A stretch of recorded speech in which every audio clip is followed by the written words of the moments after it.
Pastor Paul Teske has over 40 years of ministry experience as a church planter, senior parish pastor, Navy chaplain, and seminar speaker. He has ministered in over 60 countries and has appeared on numerous television and radio shows. He has collected over the years a wealth of knowledge and understanding about kingdom work in different areas of ministry, and now makes himself available as a mentor to impart wisdom into those who seek his counsel. If you're at a place in your life where you need wisdom, invest a few minutes of your time and watch Rev Up with Rev. Welcome to Rev Up with Rev. I want to share with you some thoughts from my heart that may be helpful for you. Someone once asked me, Rev, if you were on your deathbed and you had one thing that you could say to your children, what would you say? What would you say? And here's what I responded without even thinking about it. I said, to serve God, to live for God, and for no man. To serve and live for God and for no man. Because at the end of the day, you're accountable only to God. I mean, you really live and play for an audience of one. All the people around you really don't matter. At the end of the day, you're not going to stand before your mother and your parents and your neighbors and your friends, your colleagues. You're going to stand before God one-on-one and be accountable.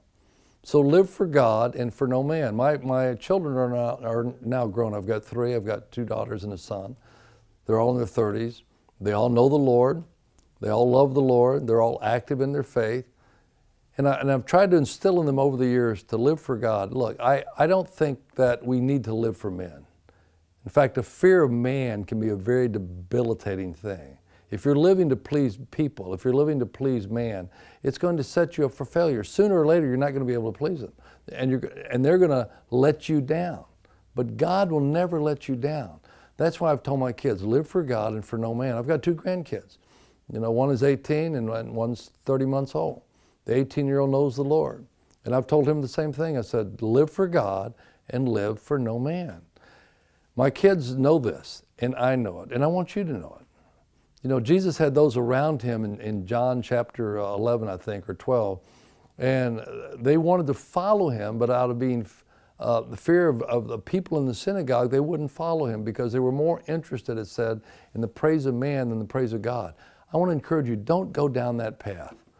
Don't live for the praise of man, whether it's your boss or your spouse or your pastor or any other person.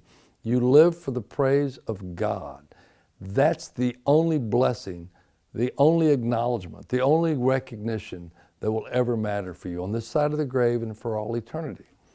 So, live for God and for no man. Don't be a people pleaser. If you do that, you'll set yourself up for problems. But live for God, do the right thing, seek His will.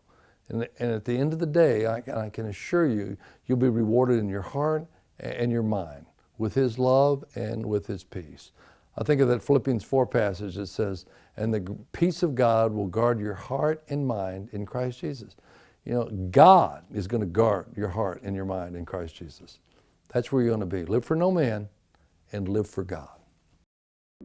Thanks for taking the time to watch our weekly Rev Up with Rev. If you have a topic question, please email us at info@paulteske.com and we'll respond by blog, Facebook, and Twitter. Also, check out our website at paulteske.com. God bless and have a great day.